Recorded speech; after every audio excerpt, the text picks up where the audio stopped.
Hey, Tony Gassins here. Now, I did a video about the Carmelo Anthony situation, and I saw that is Dr. Umar talking about it, Stephen A. Smith talking about it. It's all across the board. Officer Tatum talking about it. I didn't get to watch everybody interview, but I had one idiot, probably from his family, that was in the comments, first comment too, that had to get blocked on my page and talking about, oh, he not wasn't the troublemaker, you were. Where it's like, listen here, dummy. I never went to a track meet with a knife. So although I understand wanting street cred and being an adult in the streets, I never killed nobody. I never stabbed nobody. So let's get that straight. Just because I tell you piece of my story don't mean I was a troublemaker. And that's why I'm sitting here today changing millions of lives. So shut up and get the stick out your butt and listen to the lesson so you can raise your sons to do better. Because one thing about it, I ain't the one to play with. And what I say, it goes straight down the middle. I don't take no sides. And so I did the research on it. And although the boy, and that ain't in the overview because it don't really matter, although he was invited over to the tent, the boy who invited him to the tent went and testified. And the boy who invited him to the tent said that it was Carmelo Anthony's fault that it escalated. And he also said that he just invited him. He just called him over to dap him up because he knows Carmelo Anthony's girlfriend. And he said that it was weird for him to stay under their tent. So just that invitation, and that's normal at a track meet. You walk around, the rain and stop. You see people from other schools, you speaking, you talking.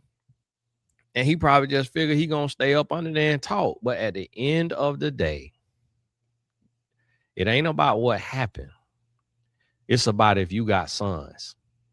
So the lesson for my son is you should never have a weapon on you unless you go into a battleground.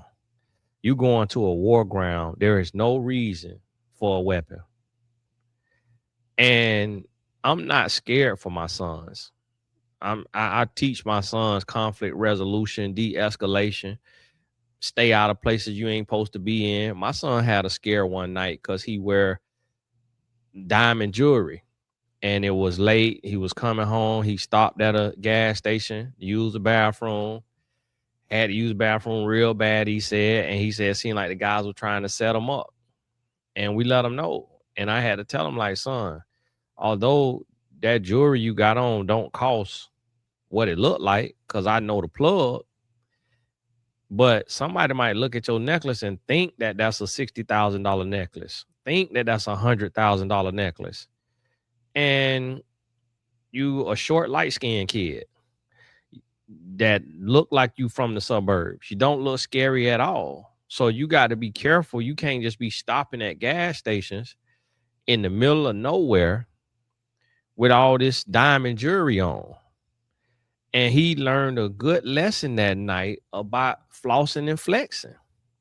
He learned a lesson about stopping at a random gas station in the middle of the night.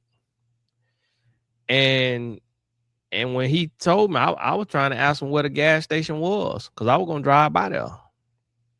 And I was going to go up there and have me little words. And that would have escalated. He was like, no, Dad, it's not that serious. No, it's not that serious. I ain't telling you because I know how you is and all of that right there. But the lesson is what can you extract from this right here to talk to your sons? For one, your son, now you see that this is a thing. Now you see that kids are at track meets with weapons. So now this is a conversation that we got to have with our sons. And Carmelo, because he had that knife on him, because he stabbed that boy in the chest, because he was called over there and he stayed over there. And then it escalated. And they say the boy and his twin brother confronted him, asking him to leave. So obviously there was some beef there. We've all been kids. We all know kids. My son ran track and cross country.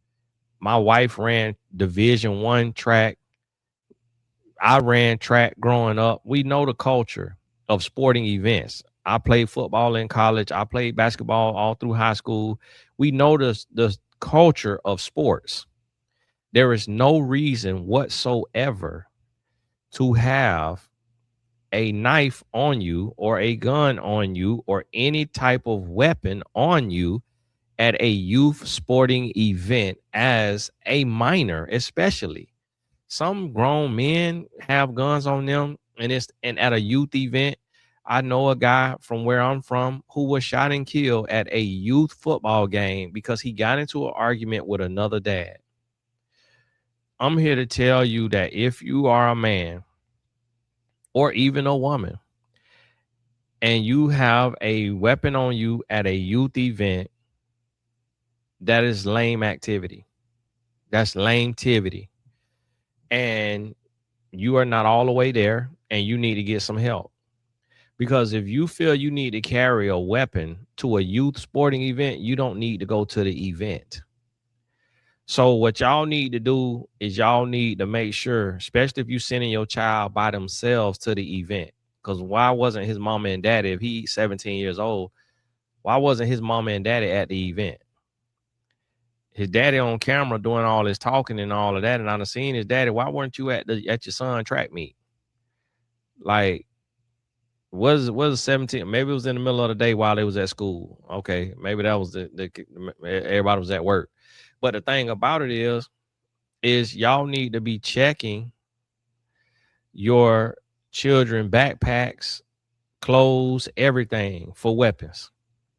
If you live in that type of area, you come from that type of culture, you come from that type of environment, now you see what you got to do. And for me, it's like I'm all for black people. I get on here and I got to talk against white people, different races. When stuff go on, I got into it with the Chinese. When they showed that thing online where the Chinese said something about no black people allowed in the McDonald's for whatever reason. And I was like, Chinese got some nerve to be racist against black people when they got our nose. And it was a bunch of Chinese people in the comment. We do not look like black people. We do not have black people nose. I said, yes, you do. Your nose shaped more like a black person than it is like a white person.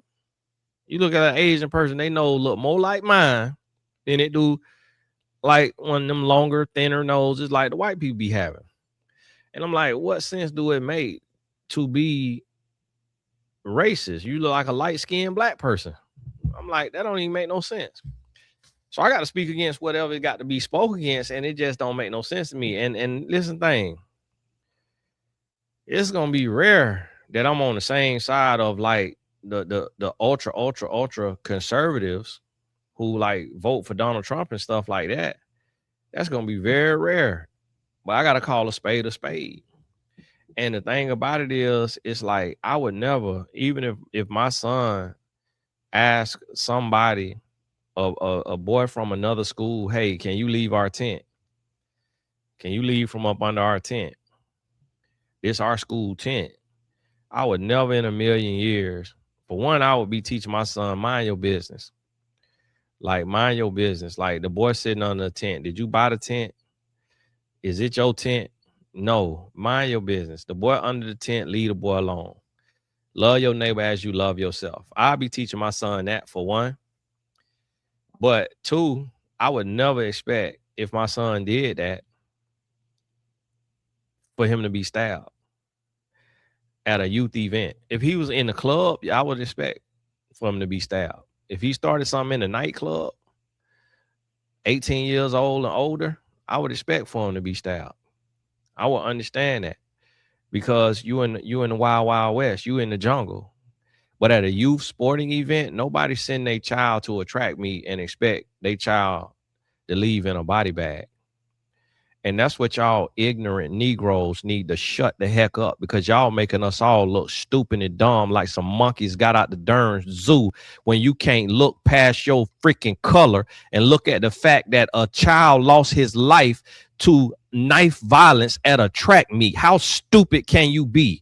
Shut up and put stitches in your mouth and don't ever speak again till you wake up with some doggone senses, because you around here got us, the rest of us, looking like zoo animals when you out here fixing your lips to talk about this boy had a reason to have a knife at a track meet and stab this other boy. You sound stupid, and you need to be stabbed and slapped in your mouth and put in a jail cell with that boy before you take somebody's life, because you is dumb.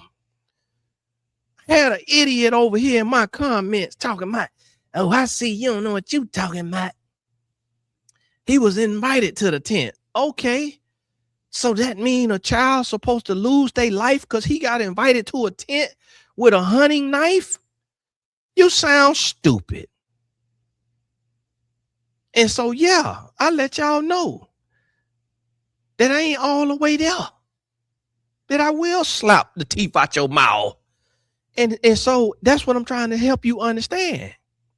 If I'm where I'm at with it, and I got enough sense to know that you shouldn't have no knife at no track meet, and that you should never stab somebody who ain't whipped out no knife on you, or whipped out a gun on you, or have beat you within an inch of your life, and to stab them in the chest is your last ounce of strength, that you finna get this knife out your pocket or out your whatever, flip that blade and because you feel like the next blow could kill you. That's the only way that could be reasonable. And here these people talking about, they putting together a superior defense and all of this right here. Y'all have to understand that Karmelo Anthony is not well. Like, and I'm gonna be honest with y'all. Let me help y'all understand this in the perspective of what I'm trying to give you. If you will take a knife to a track meet, you're not well. Your mental is completely off. The way you view life, the way you thinking, the way you moving, what you operating from, you're not safe for society. You need to go sit down and be thankful that he's living, because he got a knife. What if it was another kid that had a gun? And what if he pull out a knife to stab and the other kid say, oh, what if the twin brother whipped out a 9mm? White people keep guns, have a house full of guns. I don't know if they could technically white, because his dad didn't really look too white. The guy dad that I seen talk, I don't know. He looked kind of Hispanic or Asian and white, or Hispanic and white to me. He didn't really look like all the way Caucasian. What if the twin brother would have whipped out a gun? Then what y'all will be talking about? Oh, well, he was allowed to get stabbed, but he was wrong for pulling out a gun after his brother got stabbed with a knife and got killed. He was wrong for pulling out a gun. Then what would you be talking about? Y'all sound stupid. And thank God we only had one dummy that I've seen so far. We'll have more. We will have more dummies. But y'all got to, for the sake of the black race, for the sake of the people,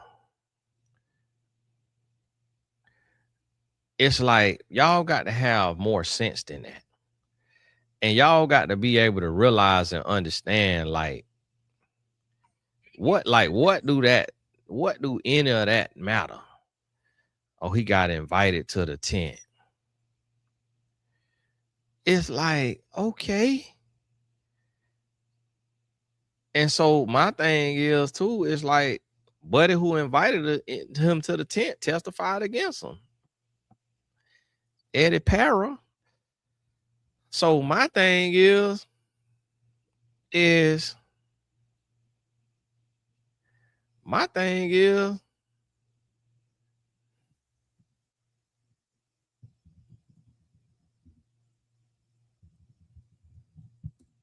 Let me see what Eddie Para look like. It go a post say Eddie Para betrayed Carmelo Anthony.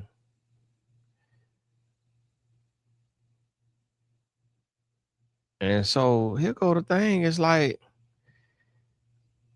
why did Eddie Para invite him over there? If he already know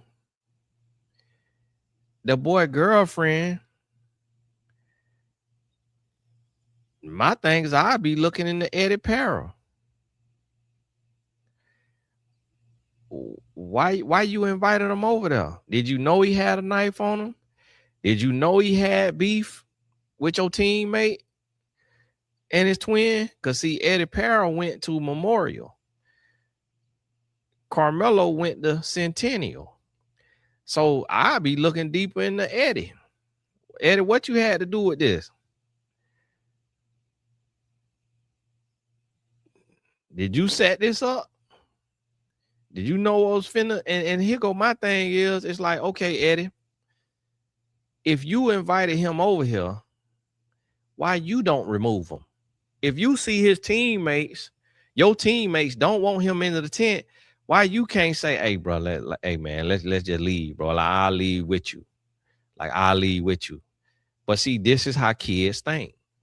And this is what I'm trying to tell you. The lesson is not about us grown, musky adults arguing who right, who wrong. The lesson is, let's save the rest of these teens from this type of tragedy, because Metcalf could be your child.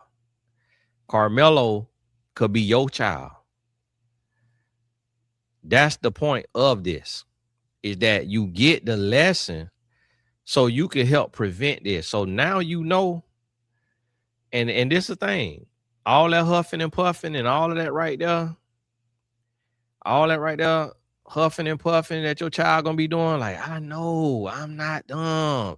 I would never take a knife to an event. I would never go under another team tent. He this, he that. You ain't got to tell me that. Shut all of that up. Shut all of that up, boy.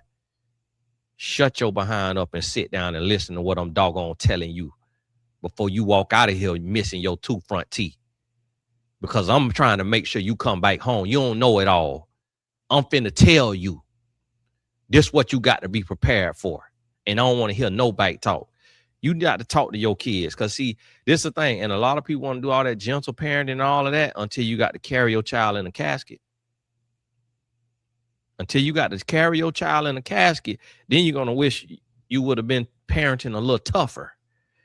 Then you want to wish you would have whooped they behind, so that they ain't got to sit down and do 35 years in prison, so that they ain't got to be carried by 6 men, put 6 feet under. Then you're going to wish you would have had that tough, uncomfortable conversation and told them, shut up with all that huffing and puffing. That's what we got to realize. Because see, when somebody go out here and all of that right there, they become a martyr, this and that. And the Metcalf dad, I seen a little clip of him. He said he asked them like not to politicize this case and not to make this about race. And he said they did exactly that. Politicized it and made it about race. And then the thing about it is, you know, the guy Charleston White came out and basically was talking down on Carmelo Anthony dad, basically kind of insinuating that he's an opportunist. And I'm gonna tell you like this right here, man. My son getting something like this, God forbid, I'm not in front of all them cameras. Like, and we handling the court of law, we doing that. I'm not doing all that talking. Like, I ain't got the breath to be doing all that talking. Like, all that ain't necessary, because now you got the thing being tried as well. Although he already sentenced, it's also being tried in the court of public opinion. And me personally, I'm gonna tell you like this right here, because I studied the mind. I done had a lot of head injuries, concussions playing football. I studied the mind. And this is what I'm gonna tell you. If you 17 years old with a knife and you will pull out that knife and you will stab somebody in the chest and you ain't even get punched in your face, you're not fit for society. And that's what people don't understand. This is not about color. He is at least your son gets to keep his life. He about to get 3 hot meals a day, a bed. He about to learn conflict resolution and de-escalation skills in a whole new way. The OGs in there that was just as young and dumb as him, when they went in, they're gonna give him the game. They're gonna school him. He gonna get a bachelor's degree. He might get a master's degree. Might get a doctorate degree behind them doors, behind them walls. And y'all trying to do appeals and all of that, probably just gonna make it worse. You extending it longer, create more race baiting, race riots, race culture wars, all of this. When my uncle doing 40 years for $20 worth of drugs, appealed it 3 times, lost all 3 appeals. It might be a cold day in Satan house before them people overturn that. Because what y'all also got to realize is, to get this overturned, that's that judge admitting that they missed sentenced. That's that judge admitting that they made a mistake, that they shouldn't have hit them with that blim blam, that 35. No, that's that judge admitting that. That's why my uncle ain't get out, because the judge that sentenced him is known for throwing the book at you when you go to trial, and he's still living. And so for him to get it overturned, it's other judges going against their brother. It's another judge saying, hey, I'm finna mess up your record, mess up your name, and bring light to the fact that you over sentenced this black man and you a white man. They not gonna do that. It's a brotherhood and a sisterhood. So them people not trying to hear that. And if they overturn it, that will come from the racial pressure. But the thing about it is, when you got black people out here who love black people, like myself, who speak up for black people all the time, who is out here working for black men and women, calling a spade, them people not dumb. And what a lot of people not understanding is, it's worse things than prison. I'm gonna tell you what's worse than prison: the grave. What Metcalf got is the grave. I guarantee you, if you went to Metcalf parents and said, hey, if God could bring your son back, but he got to do life in prison because of what he did to Karmelo, would you want him back on this earth? They'll say absolutely, because we could visit him every weekend. We could write him letters every day. We could put money on his books. And one day he gonna get out. He'll get out in 35 years. He'll be now about 50 years old. But he will have sat there. He will have learned. He will have grown. He will have matured. We will start a foundation in his name. We'll start a business in his name. When he come out, he'll have a house. He'll have a job. He'll have a car. His brother will own a business, and he'll work with his brother. They'll run this training facility, and he will still have some life left. If he live right and do the right thing, who knows? He might see 80. He might see 90. And yes, it's the other half of 50. It's the other half of life. Yes, he missed a lot of years, but at least he's breathing. And that's what we have to be smart enough to realize as black people, because every race is watching us right now. And you lose all credibility when you just pick your race, and your race could do whatever they want to do. Your race, because think about it. Majority of the time it's black on black crime. It's a black boy 17 in the streets of Chicago killing another black boy. So it's like, are you an advocate for weapons at a track meet? That's what you're saying? That you an advocate for somebody having a weapon at a track meet?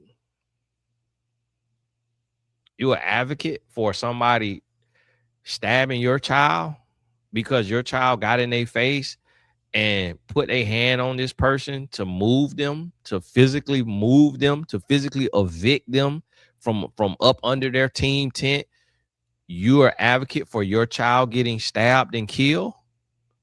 Would you want, do you think it's right for your child to be killed because they put hands on somebody without a weapon? Do you think it's right for your child to be stabbed and killed if they punch somebody in their mouth as hard as they can? If your child punched somebody in their mouth as hard as they can, which did not happen to Karmelo Anthony, didn't lose a teeth, ain't have a bust lip, ain't have a black eye, ain't have a scratch, had a cut on his finger from either the gate when he was running or his own knife when he stabbed the boy.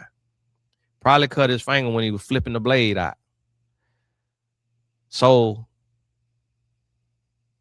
think about this now. At what point are you okay with your child being killed?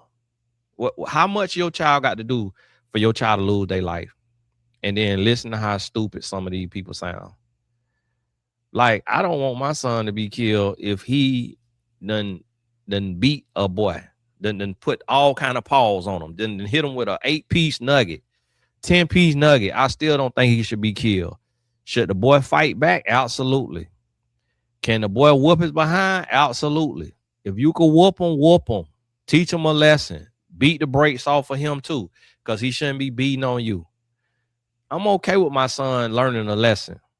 If you start something and somebody else finish it, I want you to learn that lesson. But do I want my child to get killed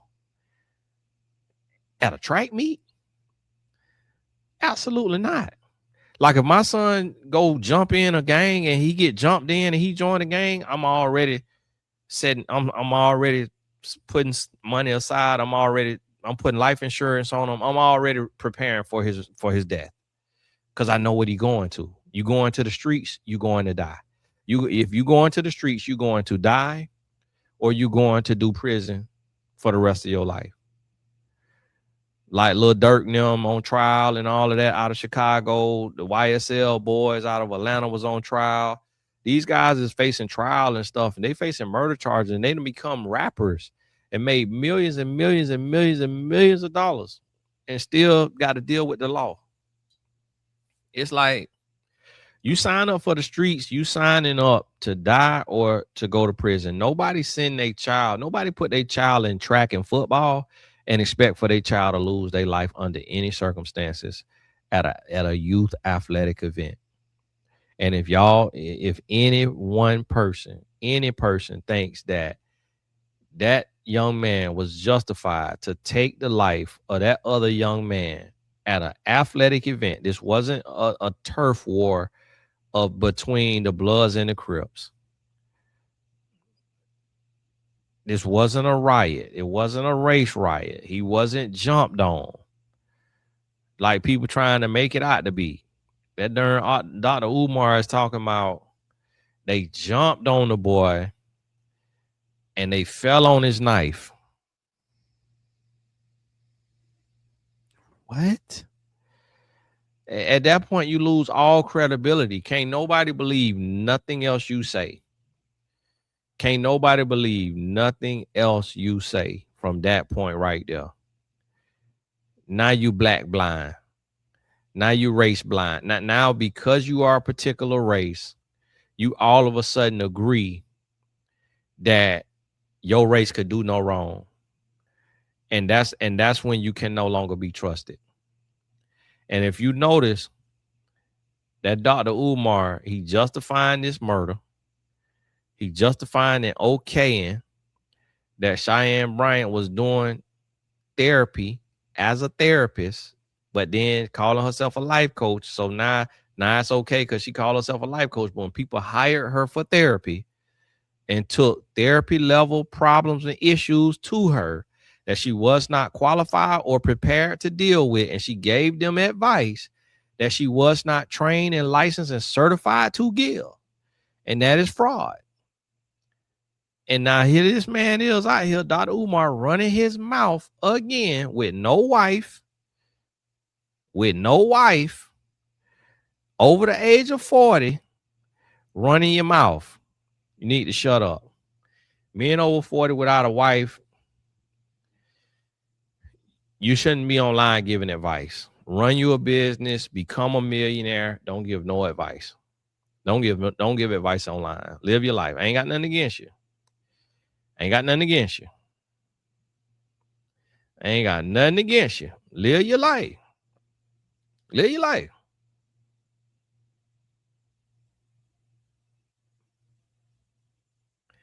Live your life. I ain't got nothing against you. But don't give advice. When you get you a wife, you learn how to coexist with a woman. You learn how to treat a woman like a queen. Then you could talk. Then you could talk. Other than that, don't want to hear it. Don't want to hear it. Don't want to hear it.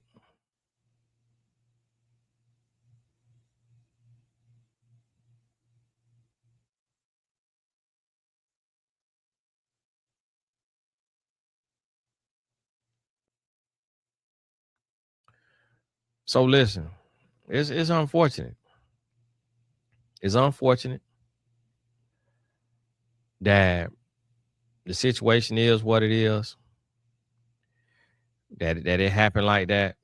It's unfortunate. Both young men have lost their life to a degree, one completely gone. And imagine how the Metcalf mom feel, who carried these twins. And this what a lot of black men and some black women, I don't know the gender of the person that was in the comments that got blocked like a dummy. But this what I try to get a lot of black men to do. You got to step outside of yourself. In order to evolve, in order to grow, in order to truly walk in your purpose, walk in your calling, you got to be able to step outside of yourself, and you got to be able to put the shoe on the other foot and walk a mile in that. So by me, it's like, yes, I'm a man. I would love to have sex every day. I would love to have multiple women. I would love to have do girls, and I would love for, all of that right there out of my flesh. But I have to step outside of myself and look at the life of a woman and try to see what is it like to be her, so I could better understand how I need to treat my woman. If I just thought about me and my needs and I ignored her wants and her needs, that would be very unfair to her, and that would be very selfish of me. The same thing is in this case when we are as black people, when we can't empathize with a person of another race just because the person who is the killer, the murderer, the assailant, offender, whatever you want to call it, is our same race. Like, that's very, very cold to not think about the fact that a man and woman lost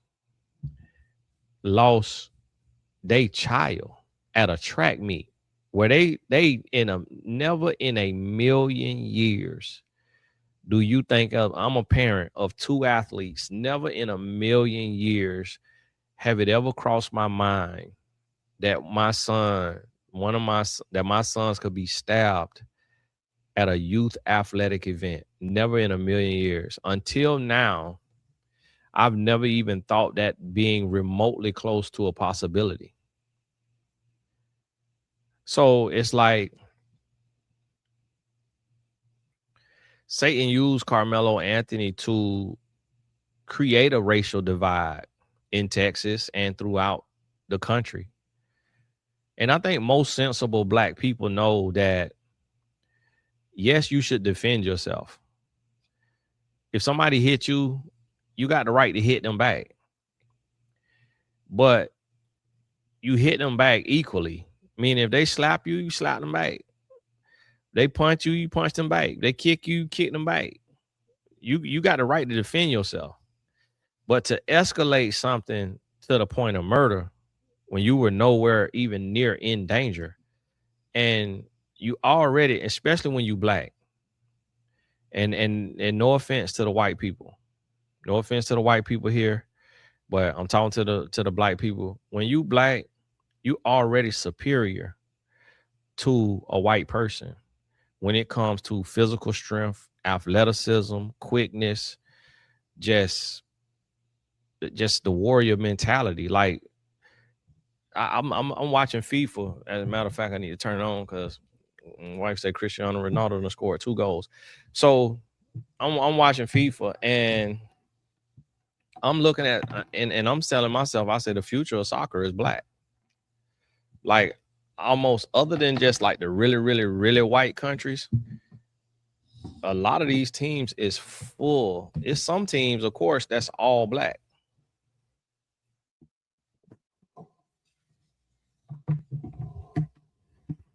But these countries, it's countries like the Ivory Coast and like Cape Verde that got all black teams, and they're expected to get blown out by these soccer teams, these soccer countries, these football, they call it football, these football countries. And this group of black men is holding these guys to ties and scoreless. Like a black person is built different. And that's just the truth of the matter. Like a black person is built very different. Just everything, our senses, our reflexes, our strength, just everything we built different. And that's what I want you to realize and understand. It's like you got to so if I'm a black man and it's a white guy and he's like, hey, get out of here, get out of here. For one, I know it could be crazy, but as a kid, I'm not even afraid of him. I'm not even, that's why growing up, I never wanted to fight because I knew that I was an athlete and I knew that I was strong. I knew I was fast. I was quick. I knew my reflexes. And I just used to literally picture. And I'm like, if I hit somebody as hard as I can and as fast as I can, as many times as I can, it's no possible way that could be a good thing. So if somebody, and I only had to walk away from a fight like twice, and a couple times I had to fight, but I didn't like try to really hurt the guy. Like I just did enough to send him a message to put him down and go on about my life. But it's like I didn't never really have to fight like that. And I remember one time I had to fight a white boy. I was in elementary in the 3rd grade. He called me the N-word, and I had to whoop him. But back then we used to just wrestle. We didn't even throw like closed fist punches. It's like you just wrestling. Like for the most part, you wrestling. And so there's a thing. So here I am, and I'm doing this right here, and I realized, like, man, we in such an advantage. We got such an advantage in this situation to where, man, come on, you can't lose. Like you can't lose. So that's what I'm saying. Is you also got to speak life into your sons and your daughters and let them know about their strength. Let them know about who they are. Let them know about they DNA. Let them know about where they come from, who they are. Let them know you don't have to fear anybody. You don't have to start nothing.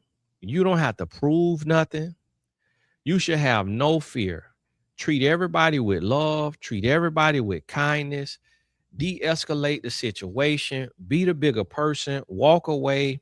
Unless somebody come chasing you down, trying to force you to fight, and you literally have to defend yourself because they are going to make you fight. And when you have to defend yourself, then you defend yourself with all your might. But until you absolutely have to defend yourself, mind your business, go on about your business. And that's how I raised my sons. And I had one son who got in school suspension, my youngest son, Tallen, for kind of pushing a boy in the neck, but the boy had pushed him down. And the boy pushed him down twice. And then he defended himself. So he didn't get in trouble with me and his mama. And we went to bat for him because the boy had put hands on him 2 times. Pushed him down, pushed him back into the bushes, and he came up and he pushed the boy, and the boy was bigger than him. The boy was his size and another half. And at an all-white school, and they punished my son for retaliating because they have a rule about hands around the neck or hitting in the head and stuff like that. And we let our son know, like, hey, you weren't in the wrong. You defended yourself. Now you know they don't want you to put your hand around nobody's neck or hit them in the head. And we talked to them, and then they had to give a punishment to the other boys. They said that they're not allowed to tell, who, what, or whatever it is. And they did it the way he could do in school suspension, and we let him stay home. And when we teach him to defend himself, our oldest son, same thing, walk away, whatever. One time he punched the boy in the nose one time because the boy kept bothering, and the boy was leaking. And so I'm raising real men. De-escalate, walk away, defend if you must. And ain't no fear. And they go to school with all white boys who could be racist, who could be rude, who could be this. Defend yourself. If Karmelo Anthony felt threatened and he told the boy not to don't touch me, and the boy touched him, if the boy touched him, he should have touched him back. If the boy did like that, he should have did like that. If the boy pushed him, he should have pushed him. If the boy went to swing, he should have ducked and swung. At no point should a knife come out and go to somebody's chest. And that's what I'm trying to tell y'all. That is a result of a boy being scared, of a boy feeling like a punk, feeling like a lame. That is a boy who had not been affirmed. It's what I told Oprah when I went on the Oprah show. From being a toxic lover in high school, I said I had never been affirmed. I didn't know my strength. I didn't know, I wasn't told. And so it was like I didn't know really how to behave as a young adult because I had an idea, but I wasn't really told. Like, hey, you bigger than this, you bigger than that, you better than this, you better than that. Don't ever do this, don't ever do that. And these are the lessons these lessons seem like common sense. But these are the lessons that we gotta start sharing. These are the lessons we got to start sharing with our kids. These are the lessons that we have to be real about. We got to be real about it. You got to be able to share it. You got to be able to talk to your children. Got to. And this is a time where we get to show the same way we want men to empathize or sympathize with women who are being mistreated and done wrong. In the same thing in race, we should be able to sympathize with another race, whether they white, Hispanic, Asian, Polynesian, whatever it is. We should be able to look and say, you know what? It was not right for your child to lose his life when he did not do anything to that level to warrant being stabbed. That's all we asking. All we asking for the black people who are sensible, who have an iota of a brain, all we are asking is for y'all to not be a coon and not be a dumb monkey like the racists want us to be. Y'all, the Ku Klux Klan that still is around, that still exists, y'all who are trying to justify what Karmelo Anthony did, Karmelo with the K, y'all who trying to justify that are making us look like monkeys. They are having Klan meetings right now and showing the videos of the black people with these stupid talking points. They showing Dr. Umar, but talking about the boy fell on the boy knife.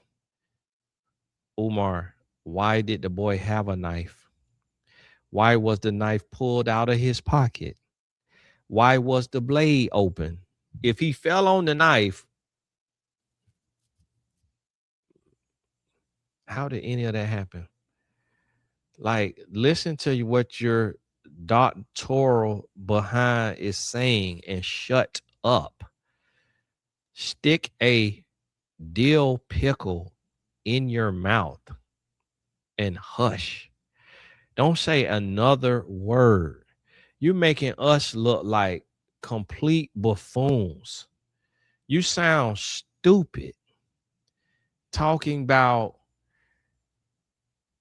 the boy fell on the man knife. Like, come on, bruh. That don't even make no sense.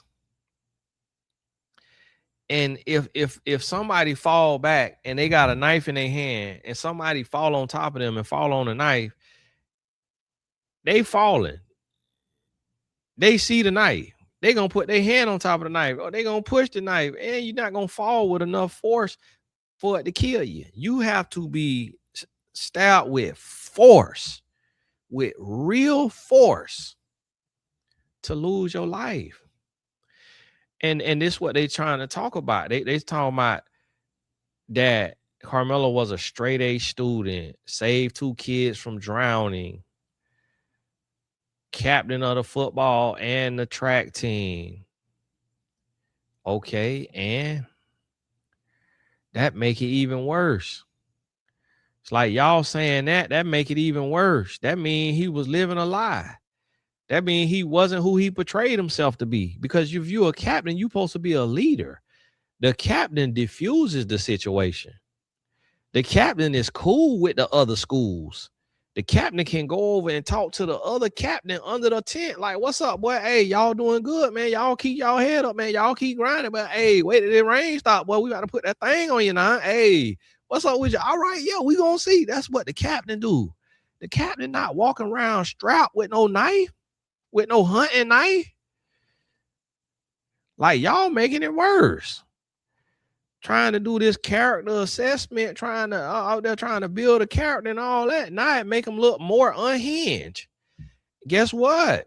I would have said he a D student so that the jury don't know that he know exactly where the heart is at.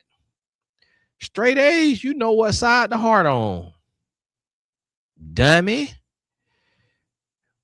You know what side the heart on if you got straight A's. So while y'all trying to use that to help the boy out, it's hurting him because now it looks premeditated. Now it looks like, oh,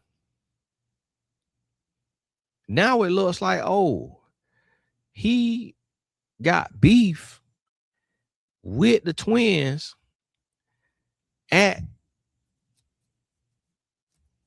Memorial. So he went to the trike meet strapped.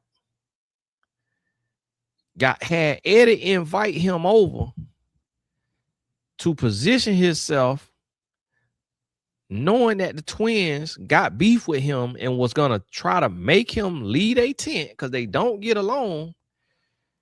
And he was strapped and ready.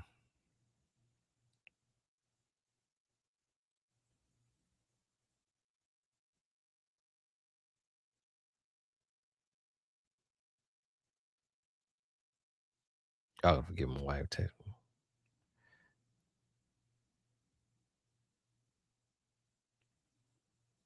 So then what y'all got to realize? Y'all got to realize, man. Like here y'all live. We had us a couple of dummies.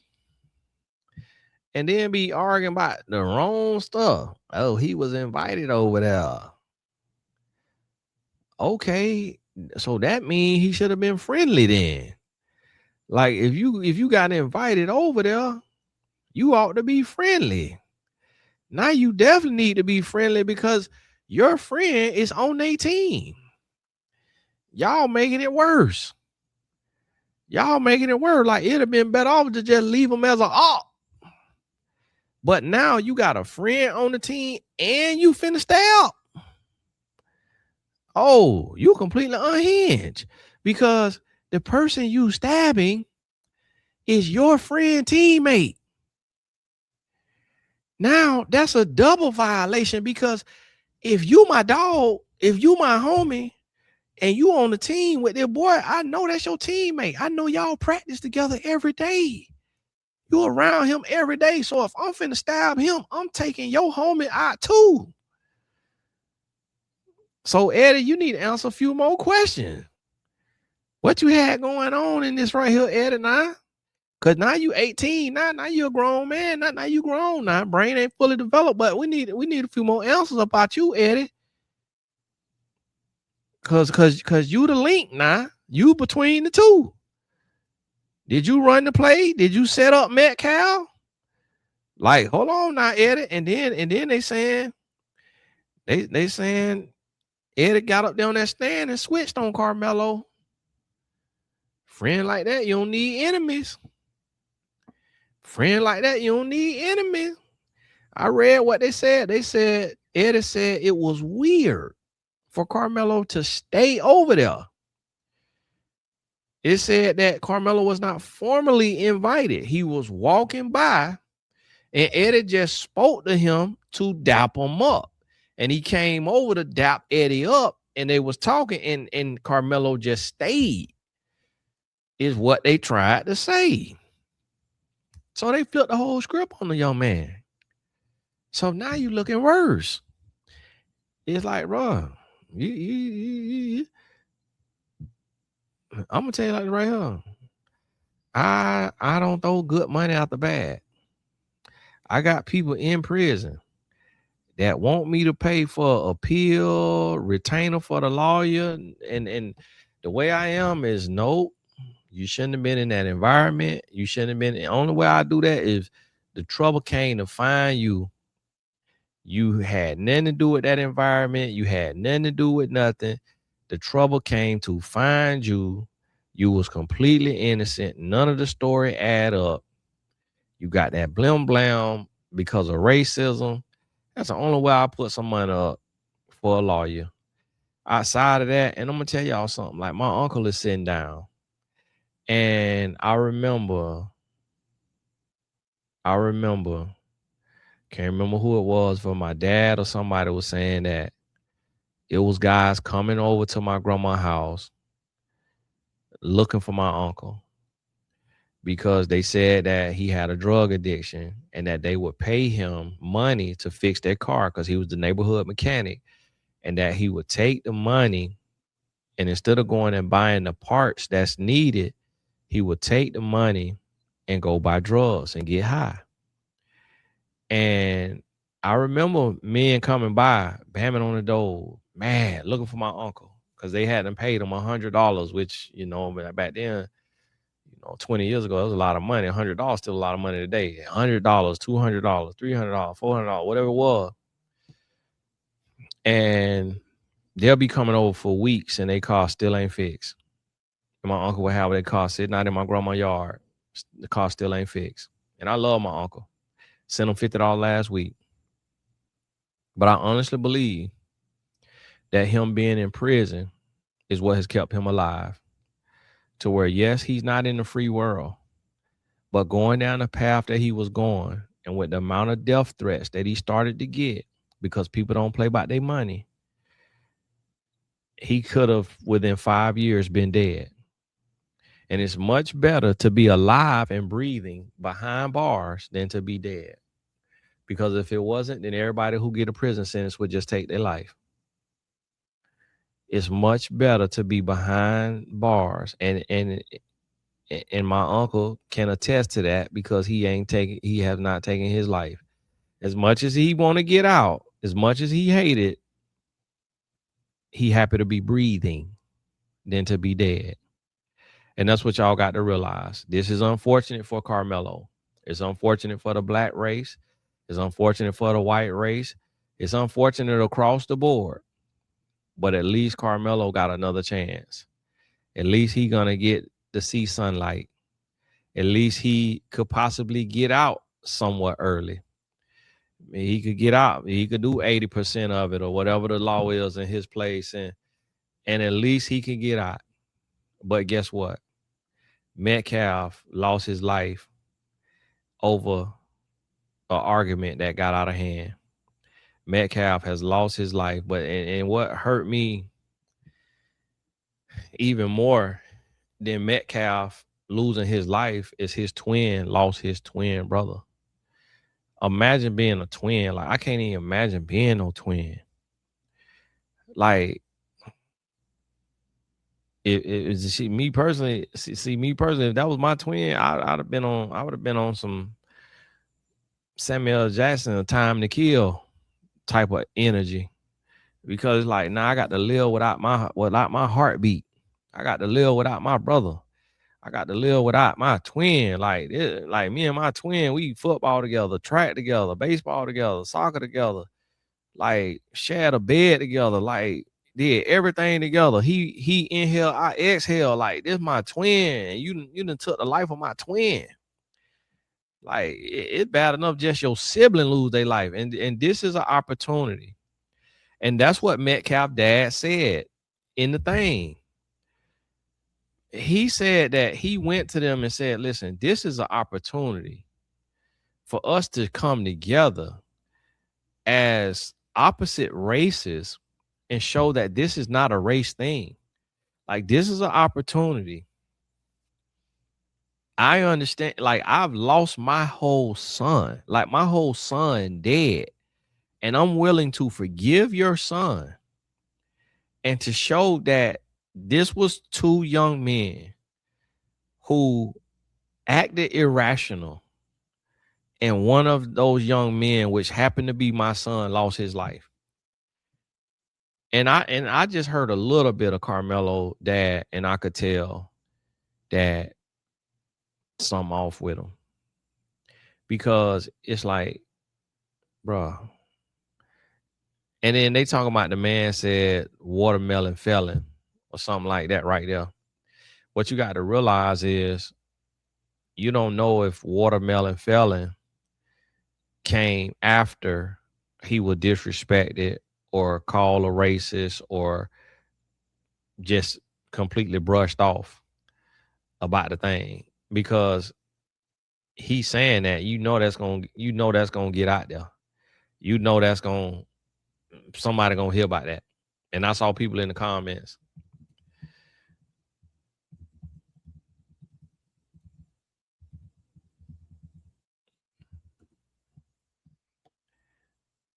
And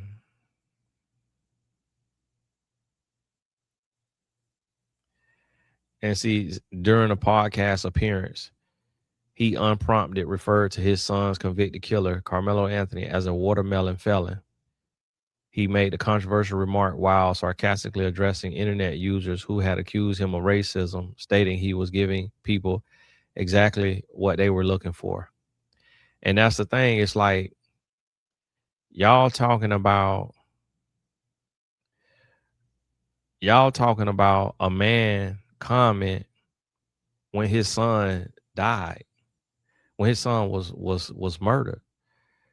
And that's what we can't do as black people. Like, you can't be that sensitive to where you can't understand. Like, and that's what I try to tell people. You got to put the shoe on the other foot, especially black men. Because if my son kill your son, I expect my son to be called every name in the book. Like if my son, a black boy, kills a white boy at a track meet, the least I expect my son to be called is a watermelon felon. And I don't even know what that means. But I expect to hear a whole lot worse than that if my son kill your son. See, I try to have perspective. I ain't no coon. I'm not whitewashed. I honestly, the white race as a whole, you have to prove to me that you not like what it was in the past for me to like you. I give everybody a fair shake. But you got to show me that you different. And because otherwise than that, I'm writing you off. I really don't care for you unless you show me that you not like the white people of the past in America. And so I'm not I'm not no bootlicker. I'm not no bootlicker. I don't like Donald Trump. I'm not that type of black person. I'm not no type of black person. I'm not the black person that's talking about, oh, I'm a Republican because I'm a Christian. I don't mix my religion with politics. I don't mix my religion with no politics. That's not how I believe. I don't believe my religion got nothing to do with politics. And because you got gay Republicans and you got gay Democrats, you got transvestite Republicans, you got transvestite Democrats, you got people on both sides that's sinning against God. So I don't vote with my religion. I vote for Jesus. I vote for Jesus. I live for Jesus. Point blank, period. So listen, that's the thing right there. I'm not getting caught up in all of that. And so, and the man said he was giving the people exactly what they want. But you got to realize when he did that podcast, that was after asking the family, can we not politicize this and racify this?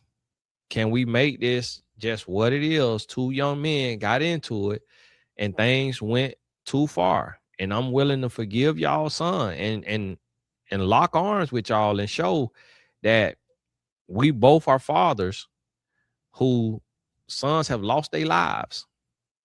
One in a different way than the other. And just like that. And so it's like, and then people talking about watermelon felon, and it's like, bro, what would you call a kid who killed your son? I'm gonna be honest with you, like once the kid turned 18, I'm gonna be struggling to let him live. If he killed my son, I'm gonna be struggling to let him live. Let alone calling him a name that ain't even using a cuss word. I'm gonna be struggling. Like it's gonna be hard for me. I'm not gonna be able to sleep. I wouldn't none of that. And that's the thing. It's like we have to show at least some sensitivity to be the bigger person, to show that, hey, we not what happened to us. Like we went through slavery, we went through Jim Crow, we went through segregation, discrimination, and all of that, and we still the bigger people. We still got more character, more integrity, more dignity. But when you stoop to their level and say, oh, because y'all are racist or have been racist, I'm just finna say, bump your son who got murdered at a track meet. I don't care that he got murdered at a track meet. Now you know better than the bigot. You know better than the racist. You know better than the Ku Klux Klan. You's the same.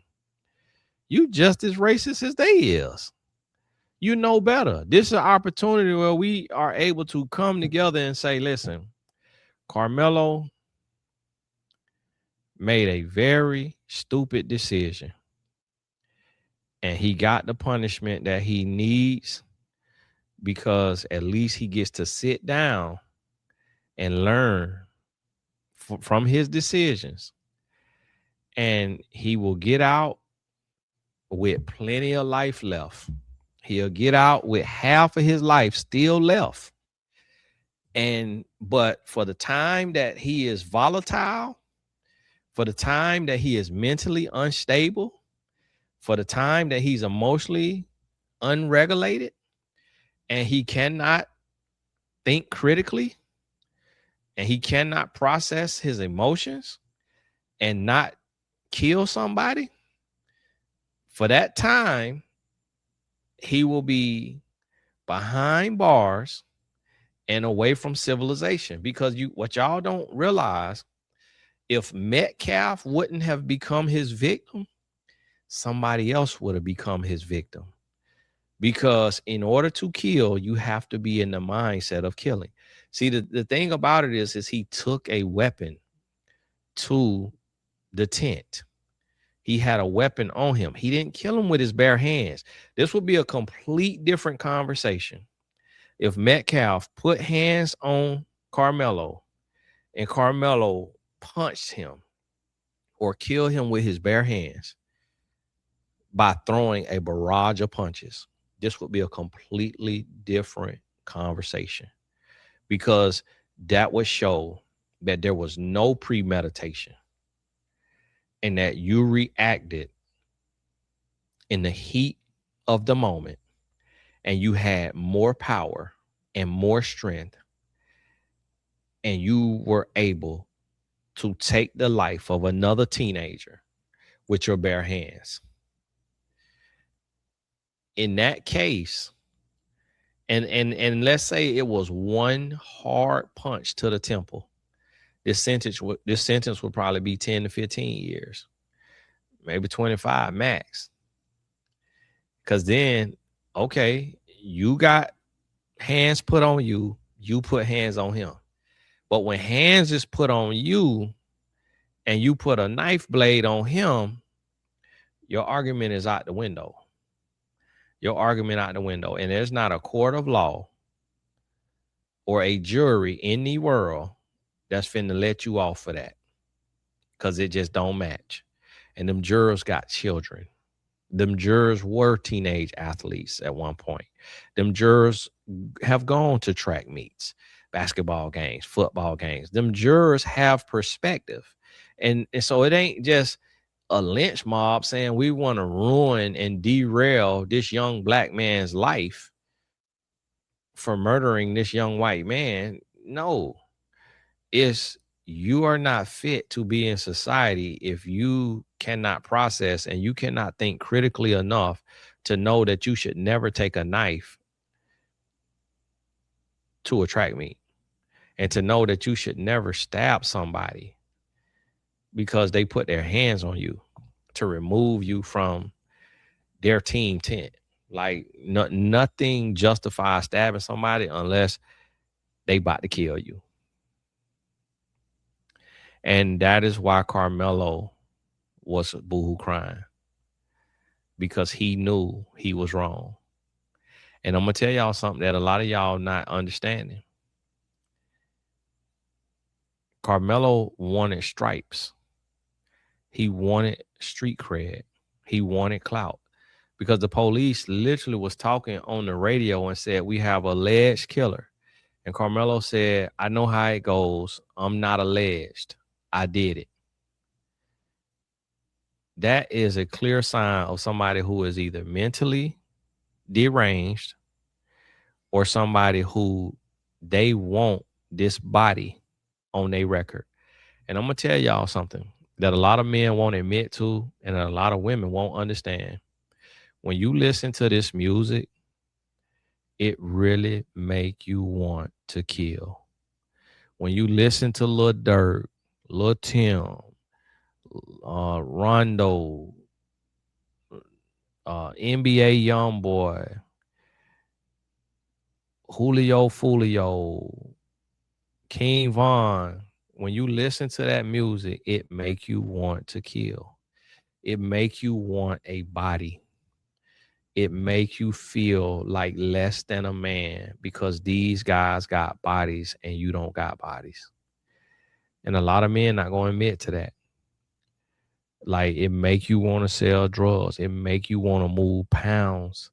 Like, it make you want to have a story because you see that these men are being glorified.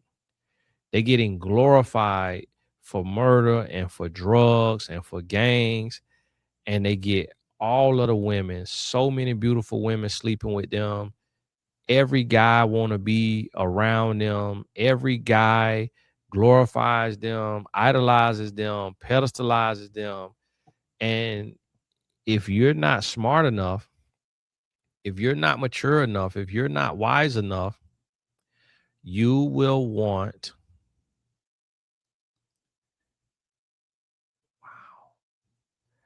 if you're not smart enough and wise enough, you will want to be just like them. And a lot of people don't realize that. They don't understand it. They don't understand it.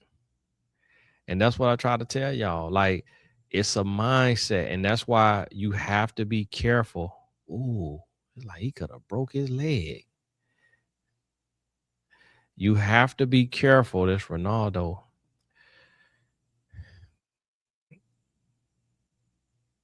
You have to be careful with the music that your kids are listening to.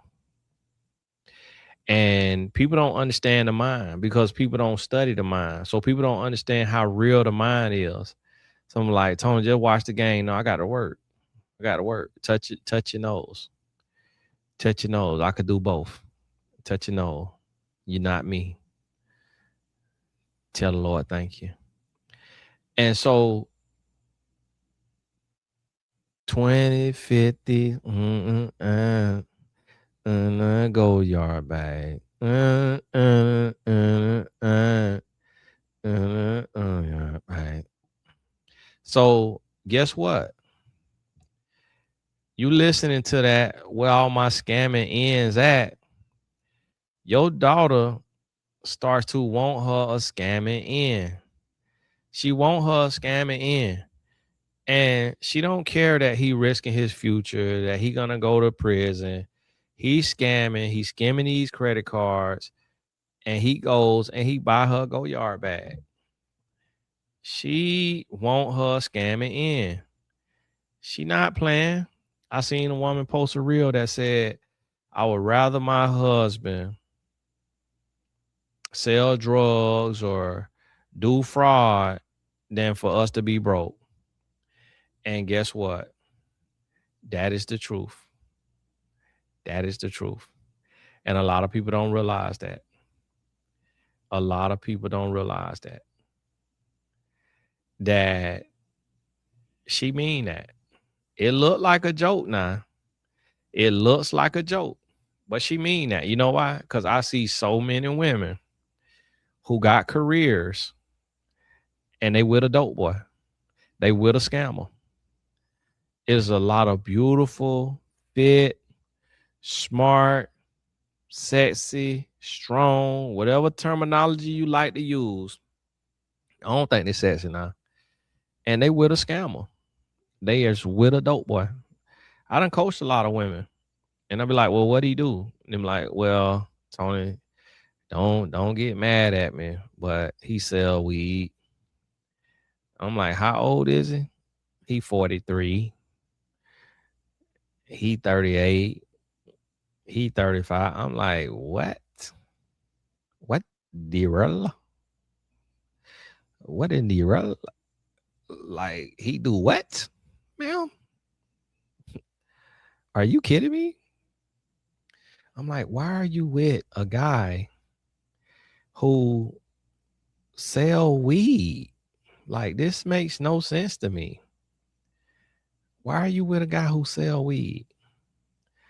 Like, what you think gonna happen? Like, and why is he selling weed at that age? I'm like, that let you know right there, he is lame. He all the way lame. He is as lame could be. And why do you think that man's selling weed? These men is selling weed, and they not even kingpins. They not even making no money. Like, if you gonna sell weed, make millions. Like, to sell weed past the age of 25 and not make millions, you're dumb. You're dumb. You are a lame. You are a lame and you trying to be cool. Why do you? And I'm gonna tell y'all, and this is what a lot of women don't understand. He's selling weed because the rappers make him feel like a punk. All the rappers have sold weed, or at least said they have, and he feels like he's not man enough and he don't have enough street cred. He ain't got enough street cred because he haven't sold no drugs. So he starts selling drugs. And that's what I'm trying to tell y'all. So the music, and I'm gonna tell you something. Like,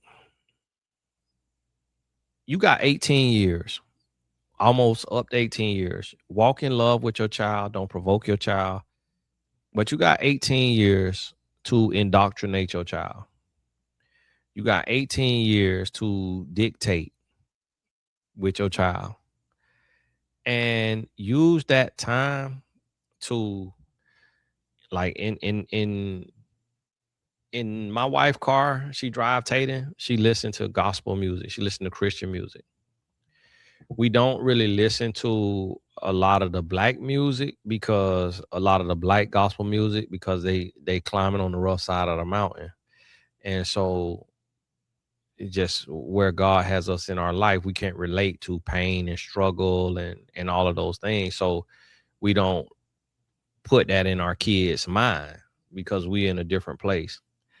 And unfortunately, a lot of male gospel singers are gay, and they living in sex sin, and a lot of the women are single and living in fornication. And I know, because I work in the industry and I have worked with several, and several follow me online, and I know several.